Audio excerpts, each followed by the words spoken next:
ಯುಗದ ಸಮಾಪ್ತಿಯವರೆಗೂ ಎಲ್ಲ ದಿವಸ ನಿಮ್ಮ ಸಂಗಡ ಇದ್ದೇನೆ ಎಂದು ಹೇಳಿರುವ ನಮ್ಮ ರಕ್ಷಕನಾದ ಯೇಸುವಿನ ಸುಮಧುರ ಹೆಸರಿನಲ್ಲಿ ನಿಮ್ಮೆಲ್ಲರಿಗೂ ಸಮಗ್ರ ಸತ್ಯವೇದ ಅಧ್ಯಯನ ಕಾರ್ಯಕ್ರಮಕ್ಕೆ ಸುಸ್ವಾಗತ. ಪ್ರಿಯರೇ, ಕಳೆದ ಕಾರ್ಯಕ್ರಮದಲ್ಲಿ ಕರ್ತನಾದ ಯೇಸುವಿನ ಜೀವಿತ ಹಾಗೂ ಯೋಸೇಫನ ಜೀವಿತದಲ್ಲಿ ಕಂಡುಬಂದ 6 ವಿಶೇಷವಾದ ಹೋಲಿಕೆಗಳನ್ನು ನೋಡಿಕೊಂಡೆವು. ಇಷ್ಮಾಯೇಲ್ಯರು ಮತ್ತು ಮಿದ್ಯಾನ್ಯರು ಯಾರು ಎಂಬುದಾಗಿ ಸ್ವಲ್ಪ ವಿಚಾರ ಮಾಡಿದೆವು.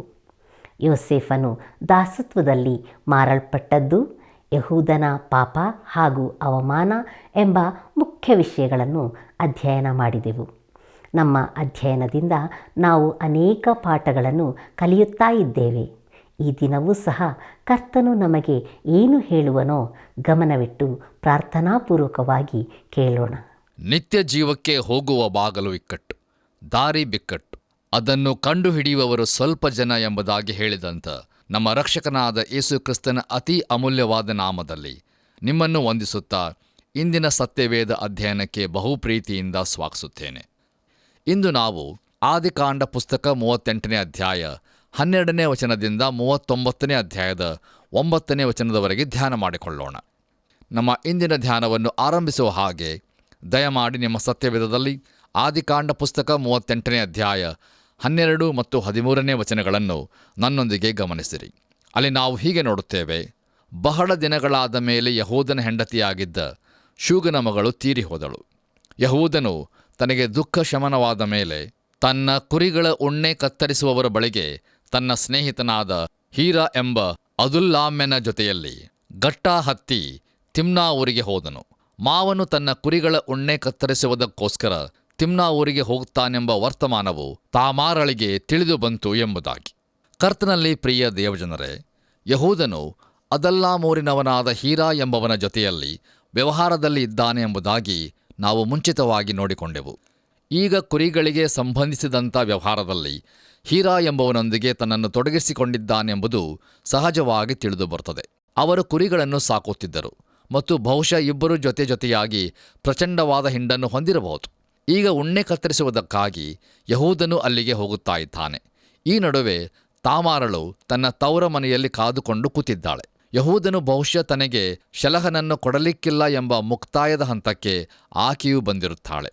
ನಮ್ಮ ಧ್ಯಾನದಲ್ಲಿ ಮುಂದುವರೆದು ಆದಿಕಾಂಡ ಪುಸ್ತಕ 38ನೇ ಅಧ್ಯಾಯ 14ನೇ ವಚನವನ್ನು ಓದುವಾಗ ಅಲ್ಲಿ ಹೀಗೆ ನೋಡುತ್ತೇವೆ: ಆಗ ಆಕೆ, ಶಲಹನು ಪ್ರಾಯಸ್ಥನಾದಾಗ್ಯೂ ನನ್ನನ್ನು ಅವನಿಗೆ ಮದುವೆ ಮಾಡಿಸಲಿಲ್ಲವಲ್ಲ ಅಂದುಕೊಂಡು ತನ್ನ ವಿಧವಾ ವಸ್ತ್ರಗಳನ್ನು ತೆಗೆದಿಟ್ಟು ಮುಸುಕನ್ನು ಹಾಕಿಕೊಂಡು ವೇಶ್ಯಾಸ್ತ್ರೀಯಂತೆ ಅಲಂಕೃತಳಾಗಿ ತಿಮ್ನಾ ಊರಿನ ದಾರಿಯಲ್ಲಿರುವ ಎನಯೀಮೂರಿನ ಬಾಗಿಲ ಬಳಿಯಲ್ಲಿ ಕೂತುಕೊಂಡಳು ಎಂಬುದಾಗಿ.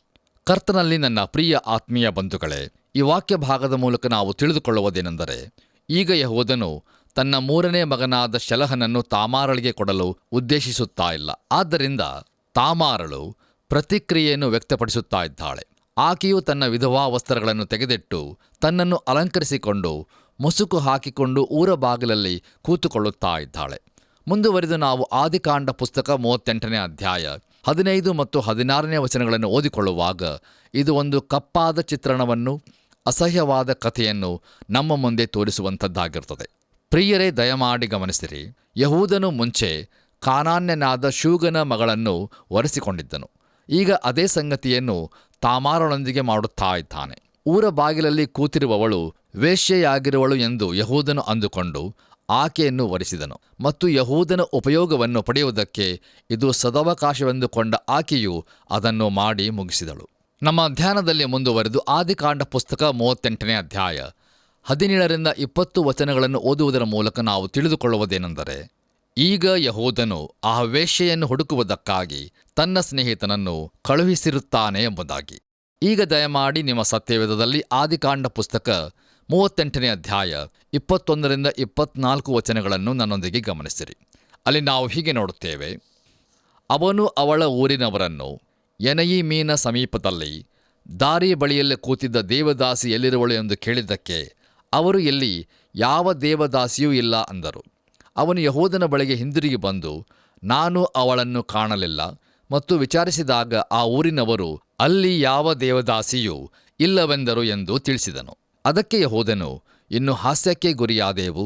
ನಾನಿಟ್ಟ ಒತ್ತೆಯನ್ನು ಅವಳೇ ಇಟ್ಟುಕೊಳ್ಳಲಿ. ನಾನಂತೂ ಹೋತಮರಿಯನ್ನು ಕಳುಹಿಸಿಕೊಟ್ಟೆನು, ಅವಳು ನಿನಗೆ ಸಿಕ್ಕಲಿಲ್ಲವಷ್ಟೇ ಅಂದನು.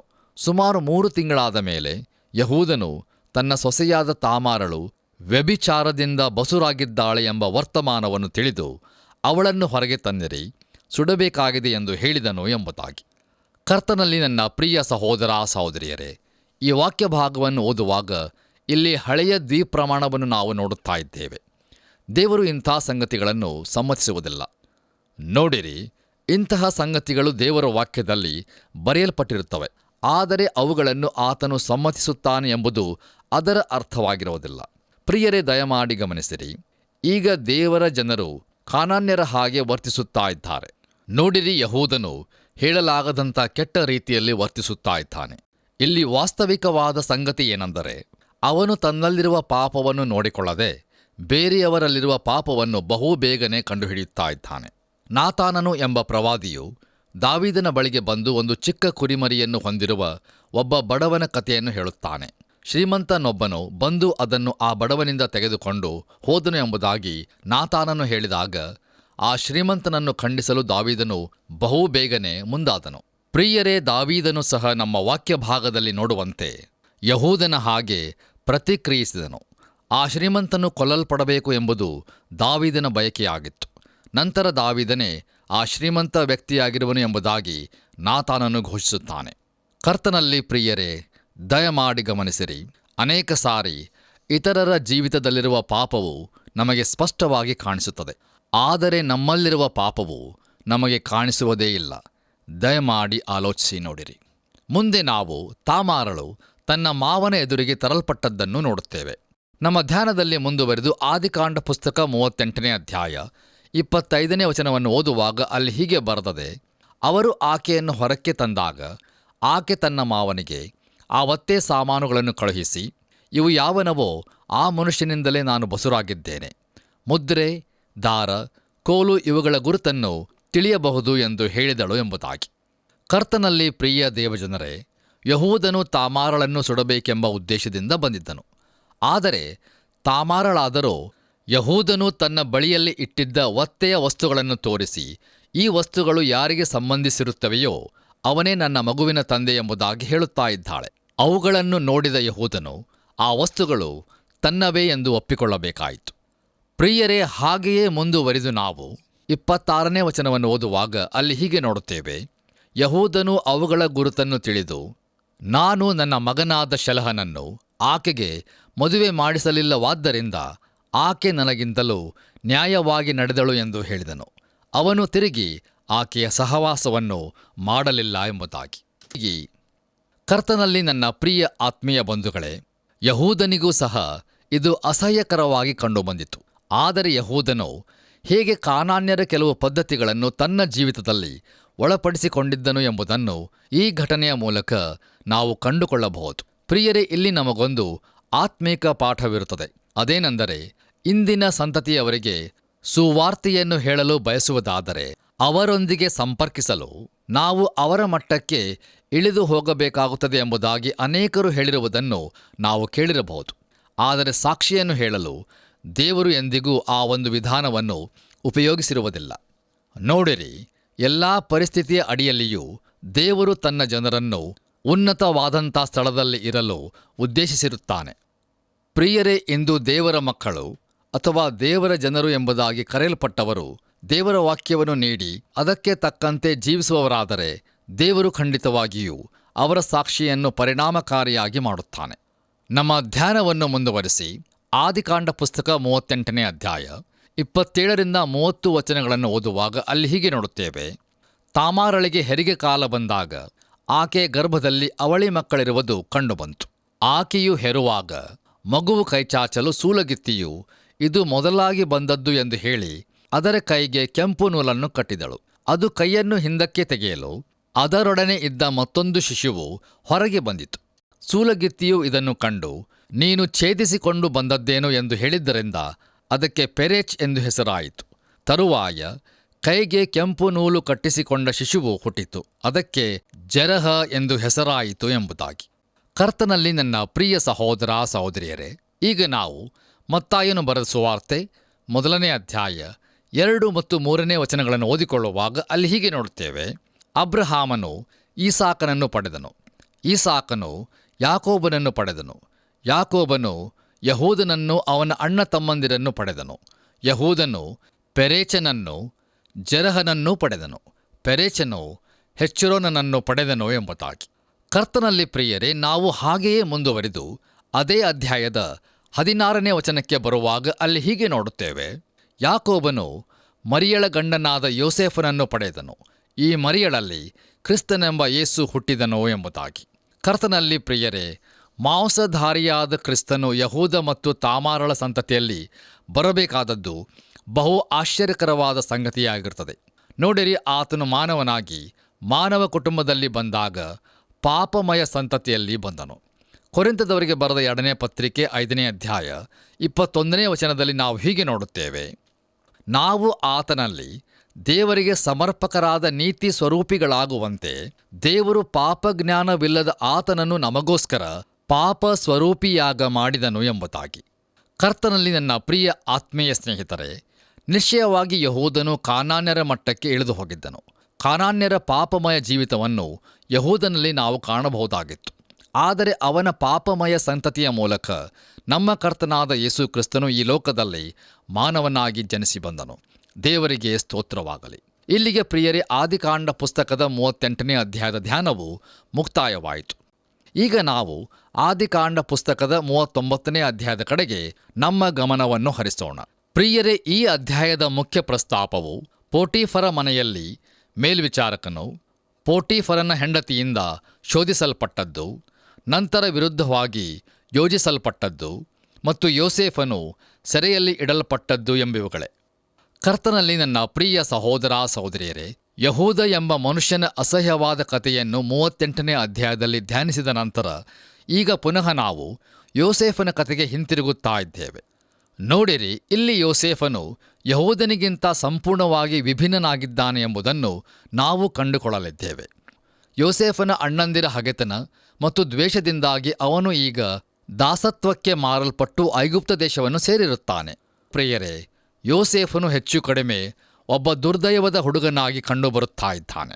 ಅವನು ಐಗುಪ್ತ ದೇಶದಲ್ಲಿ ಇದ್ದಾಗ ಇನ್ನೇನು ಸಂಗತಿಗಳು ಮೃದುವಾಗಿ ಸಾಗುತ್ತವೆ ಎನ್ನುವಷ್ಟರಲ್ಲಿ ಬೇರೆ ಯಾವುದೋ ಒಂದು ಸಂಗತಿಯು ಜರುಗುತ್ತಿತ್ತು.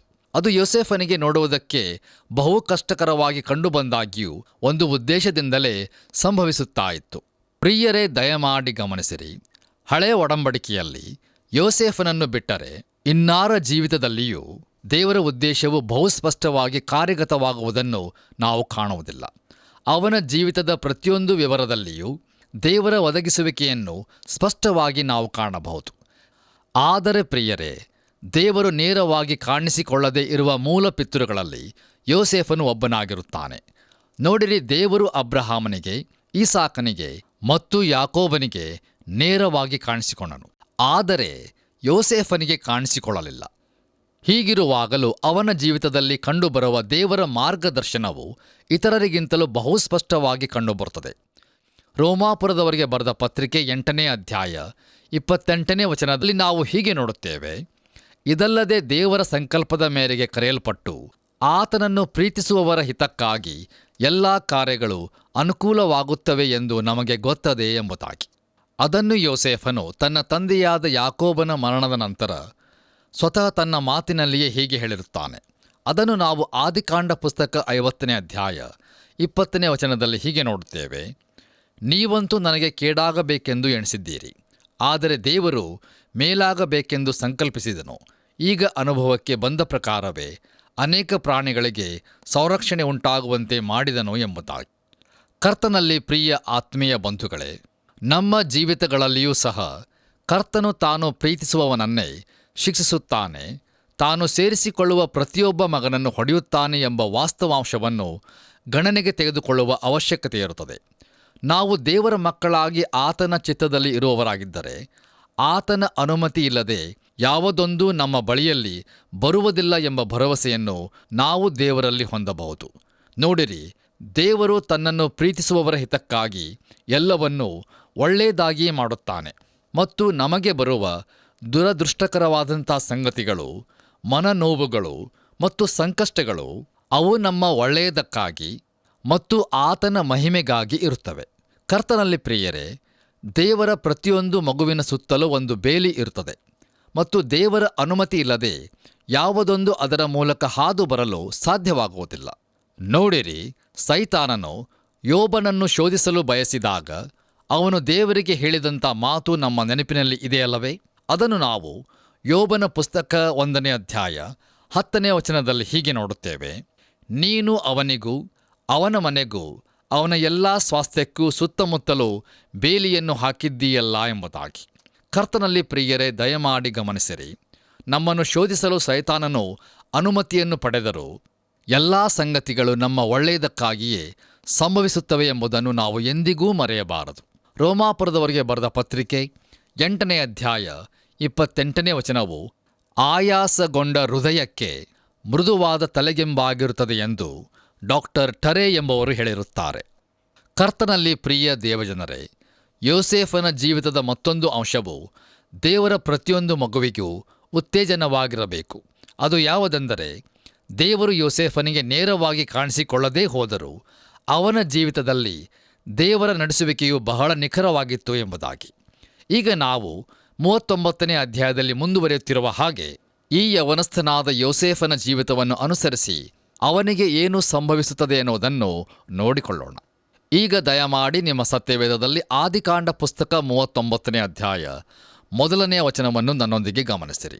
ಅಲ್ಲಿ ನಾವು ಹೀಗೆ ನೋಡುತ್ತೇವೆ: ಯೋಸೇಫನನ್ನು ತೆಗೆದುಕೊಂಡ ಹೋದ ಇಷ್ಮಾಯೇಲರು ಐಗುಪ್ತ ದೇಶಕ್ಕೆ ಸೇರಿದಾಗ ಒಬ್ಬ ಐಗುಪ್ತದವನು ಅವನನ್ನು ಅವರಿಂದ ಕ್ರಯಕ್ಕೆ ತೆಗೆದುಕೊಂಡನು. ಇವನು ಯಾರೆಂದರೆ, ಫರೋಹನ ಉದ್ಯೋಗಸ್ಥನು, ಮೈಗಾವಲಿನವರ ದಳವಾಯಿಯೂ ಆಗಿದ್ದ ಪೋಟೀಫರನು ಎಂಬುದಾಗಿ. ಕರ್ತನಲ್ಲಿ ಪ್ರಿಯ ಆತ್ಮೀಯ ಸ್ನೇಹಿತರೆ, ಅತ್ಯುತ್ತಮನಾಗಿ ಕಂಡುಬರುವ ಈ 17 ವರ್ಷದ ಯವನಸ್ಥನು ಗುಲಾಮರ ಮಾರುಕಟ್ಟೆಯಲ್ಲಿ ಖಂಡಿತವಾಗಿಯೂ ಬಹುಮಾನವಾಗಿ ಕಂಡುಬಂದಿರಬಹುದು. ಅವನು ಫರೋಹನ ಉದ್ಯೋಗಸ್ಥನು, ಮೈಗಾವಲಿನವರ ದಳವಾಯಿಯೂ ಆಗಿದ್ದ ಪೋಟೀಫರನಿಂದ ಕೊಳ್ಳಲ್ಪಟ್ಟನು. ಹಾಗೆಯೇ ಮುಂದುವರಿದು ನಾವು ಆದಿಕಾಂಡ ಪುಸ್ತಕ 39ನೇ ಅಧ್ಯಾಯ 2ನೇ ವಚನವನ್ನು ಗಮನಿಸುವಾಗ ಅಲ್ಲಿ ಹೀಗೆ ಬರೆದದೆ: ಯೆಹೋವನು ಯೋಸೇಫನ ಸಂಗಡ ಇದ್ದದರಿಂದ ಅವನು ಏಳಿಗೆಯಾಗಿ ಐಗುಪ್ತನಾದ ತನ್ನ ದಣಿಯ ಮನೆಯೊಳಗೆ ಸೇವಕನಾದನು ಎಂಬುದಾಗಿ.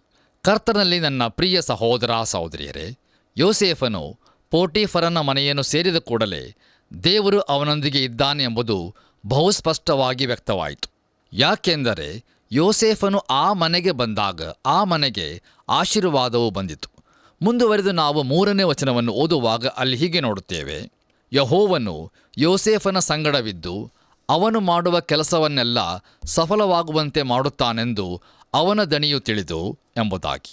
ಕರ್ತನಲ್ಲಿ ಪ್ರಿಯ ದೇವಜನರೇ, ಇಲ್ಲಿಯವರೆಗೂ ಯೋಸೇಫನ ಜೀವಿತವು ಬಹು ಸುಂದರವಾಗಿ ಮುಂದುವರಿಯುತ್ತಾ ಇದೆ ಮತ್ತು ಇಲ್ಲಿಂದ ಮುಂದೆ ಅವನು ಎಂದೆಂದಿಗೂ ಸಂತೋಷವಾಗಿದ್ದನು ಎಂಬುದಾಗಿ ಕಥೆಗಳು ಮುಗಿಯುವ ಹಾಗೆ ಯೋಸೇಫನ ಜೀವಿತವೂ ಇರಲಿಲ್ಲ.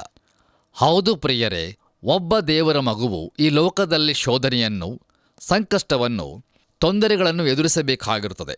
ಇದುವೇ ಈಗ ಯೋಸೇಫನಿಗೆ ಸಂಭವಿಸಲಿದೆ.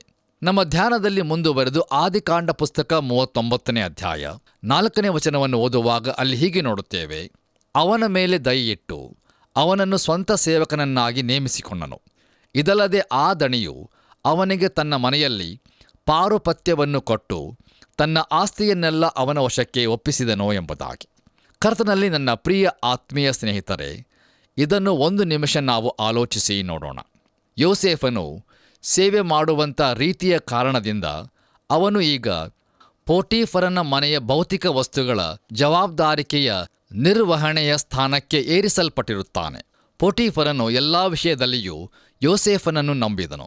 ಮುಂದುವರೆದು ನಮ್ಮ ಧ್ಯಾನದಲ್ಲಿ ಆದಿಕಾಂಡ ಪುಸ್ತಕ 39ನೇ ಅಧ್ಯಾಯ 5 ಮತ್ತು 6ನೇ ವಚನಗಳನ್ನು ಓದುವುದರ ಮೂಲಕ ನಾವು ತಿಳಿದುಕೊಳ್ಳುವುದೇನೆಂದರೆ, ಪೋಟೀಫರನು ಯೋಸೇಫನ ಮೇಲೆ ಅತಿಯಾದ ಭರವಸೆಯನ್ನು ಇಟ್ಟನು ಎಂಬುದಾಗಿ.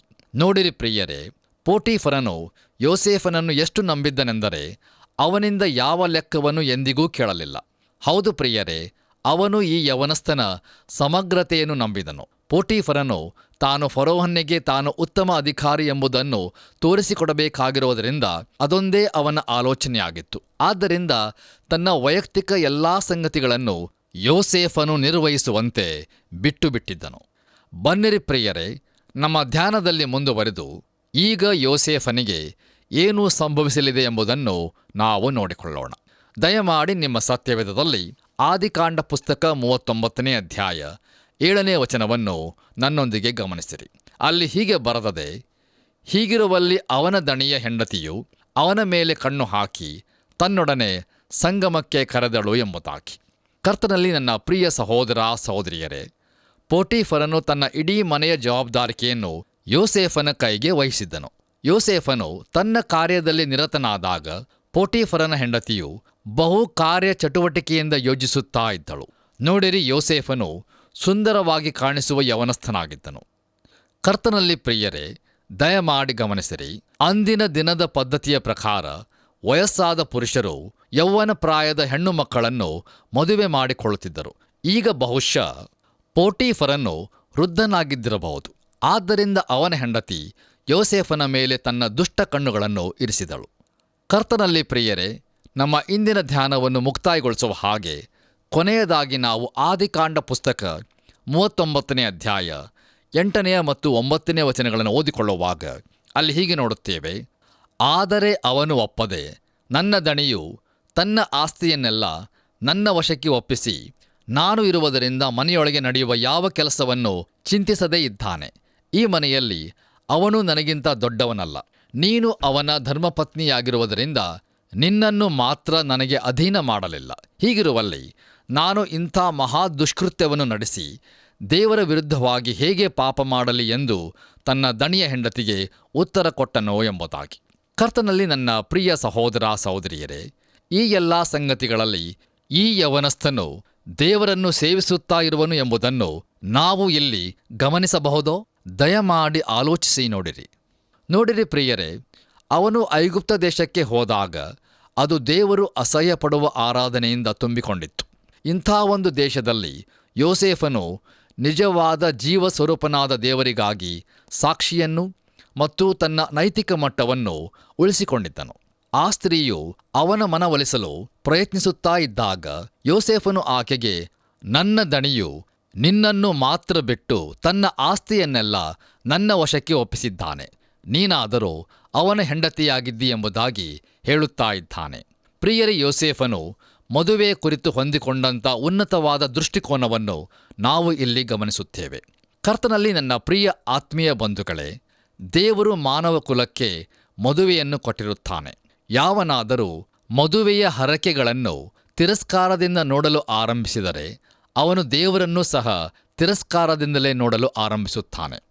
ನೋಡಿರಿ, ಒಬ್ಬ ಮನುಷ್ಯನು ತನ್ನ ಮದುವೆಯ ಹರಕೆಗಳನ್ನು ಮುರಿಯುವನಾದರೆ ಸಾಮಾನ್ಯವಾಗಿ ದೇವರೊಂದಿಗೆ ಮಾಡಿಕೊಂಡ ಯಾವುದೇ ಹರಕೆಯನ್ನು ಮುರಿಯುವನಾಗಿರುತ್ತಾನೆ. ದಯಮಾಡಿ ಆಲೋಚಿಸಿ ನೋಡಿರಿ. ಕರ್ತನಲ್ಲಿ ನನ್ನ ಪ್ರಿಯ ಸಹೋದರ ಸಹೋದರಿಯರೇ, ಯೋಸೇಫನು ದೇವರಿಗೆ ಸತ್ಯವಂತನಾಗಿರಲು ಪ್ರಯತ್ನಿಸುತ್ತಾ ಇದ್ದಾನೆ. ನೋಡಿರಿ, ಅವನು ಎಂಥ ಉನ್ನತವಾದ ದೃಷ್ಟಿಕೋನವನ್ನು ಹೊಂದಿರುತ್ತಾನಲ್ಲವೇ?